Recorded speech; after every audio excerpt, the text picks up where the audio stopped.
একটা under construction building এবং এই বিল্ডিং গুলোকে আমরা বেশি টার্গেট করি কারণ এখানে কনস্ট্রাকশন করবার কারণে অনেক পাত্র থাকে যেগুলোতে পানি স্বচ্ছ পানি থাকে এবং লার্ভার উৎপত্তি স্থল হতে পারে। এটাকে আমরা মানে নোটিশে নিয়ে অ্যাড্রেস করে আমাদের কর্মীরা এই জায়গাগুলোতে বারবার যায়, পরিষ্কার পরিচ্ছন্ন রাখার চেষ্টা করে। এবং একটু আগে যেখানে আমরা জরিমানাটা করেছি, এই ম্যাজিস্ট্রেট জরিমানাটা আমরা করেছি, ওখানে ঠিক 7 দিন আগেই আমাদের সিটি কর্পোরেশনের মশক নিধকের কর্মীরা গিয়েছে, পরিষ্কার পরিচ্ছন্ন করেছে, তাদেরকে বলে দিয়ে এসছে এবং আমরা নোটিশও করেছি।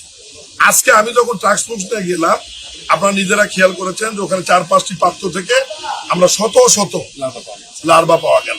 তো ওখানে ম্যাজিস্ট্রেট ছিল আমার সাথে, ম্যাজিস্ট্রেট সাথে সাথে তাদের 50,000 টাকা জরিমানা, অনাদায়ে 2 মাসের জেল দিয়েছে। আসলে ট্রান্সপোর্ট করার উদ্দেশ্য হচ্ছে যে আমরা একটু সময় সময় বিভিন্ন জায়গায় যাব এবং মূল ভূমিকাটা আপনাদের মাধ্যমে আমরা নাগরিকদের একটু সচেতন করব। এখানে কিন্তু আমাদের আসার কথা ছিল না, এটা একটা গণপূর্ত স্টাফ কোয়ার্টার। আমরা পায়ে হেঁটে যেতে তো হঠাৎ মনে করলাম যে ভিতরে গিয়ে আসি, এত বাজে অবস্থা এখানে। গণপূর্ত তারা কোনো পরিষ্কার পরিচ্ছন্নতার অবস্থা নাই, এখানে ট্রেন ব্যবস্থা নাই এবং আমরা এখান থেকে যে ফুলের টব, বালতি বিভিন্ন জায়গা থেকে আপনাদের উপস্থিতিতে স্বচ্ছ পানি নিয়ে পরীক্ষা করে দেখলাম, এখানেও এই কোয়ার্টারের মধ্যেও শত শত লার্ভা এবং এগুলোই আপনার মশাতে রূপান্তরিত হয়ে কামড় দিলে এবং এদের রক্তের প্রয়োজন, রক্ত ছাড়া এরা পরবর্তী প্রজনন করতে পারে না। এই কারণেই দেখলেন যে এই কোয়ার্টারের মধ্যে প্রায় 700 পরিবার থাকে। 700 পরিবারকে যদি আমরা 5 দিয়ে গুণ করি কম বেশি, তাহলে 350 জন বা 400 লোক থাকে এই সীমানার মধ্যে। তাহলে এখানে আমরা মাত্র 3-4টা পাত্রের মধ্যেই কিন্তু কয়েক শত লার্ভা দেখেছি। তাহলে এরা আক্রমণগুলো করবে তো এই বাড়িগুলোতেই এবং তারা ইফেক্টেড হবে। এই জন্য আমি এখানকার যারা তরুণ যারা ছিল জেএনজি, তাদেরকে নিয়ে ঘুরেছি, তাদেরকে দেখিয়েছি। আমরা কিন্তু ছোটবেলায় এগুলো করেছি, আপনিও করেছেন, আমরাও করেছি। স্কুল লাইফে দলবদ্ধভাবে বন্ধু বান্ধবের একসাথে হয়ে নিজের এলাকাটা পরিষ্কার করেছি। সব তো রাষ্ট্রের উপর ছেড়ে দিলে হবে না। স্টাফ কোয়ার্টার একটা সংবিধিবদ্ধ এলাকা, সংরক্ষিত এলাকা।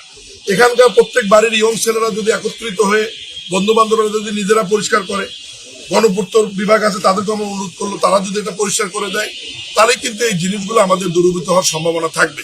আর আমরা চেষ্টা করছি প্রতিনিয়ত প্রত্যেকটি ওয়ার্ডে আমাদের, যদিও কর্মী সংখ্যা আমাদের কম, কিন্তু তারপর 10 থেকে 11 জন প্রত্যেকদিন কিন্তু কাজ করছে। তারা নোটিশ দিচ্ছে, যেখানে লার্ভা পাওয়া যাচ্ছে সেখানে আমরা সাবধানের স্টিকার লাগিয়ে দিচ্ছি, মানুষকে সচেতন করছি। আর বিশেষ করে আপনাদের প্রচারটা আমাদের খুবই হেল্প করছে।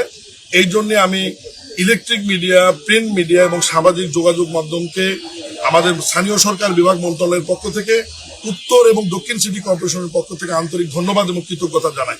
কারণ আপনাদের এই নিউজটা যাওয়ার কারণে এই লক্ষ কোটি মানুষের কাছে তো আমাদের পক্ষে পৌঁছা সম্ভব না, এটা দ্রুত পৌঁছে যাচ্ছে এবং তাতে মানুষ যেটুকু সচেতন হওয়ার হচ্ছে, তবে সবাইকে সচেতন হতে হবে, সচেতন হবে। আমরা তো বাড়ির বেলকুনিতে, বাড়ির ছাদে আমাদেরকে এক্সেস দেওয়া হয় না, তালা দিয়ে রাখা হয়। এবং সিটি কর্পোরেশন লোক, গতকাল আমি উত্তরে অভিযোগ শুনেছি যে সেখানে আইডি কার্ড দেখালেও তারা বলে যে না, আমরা ভিতরে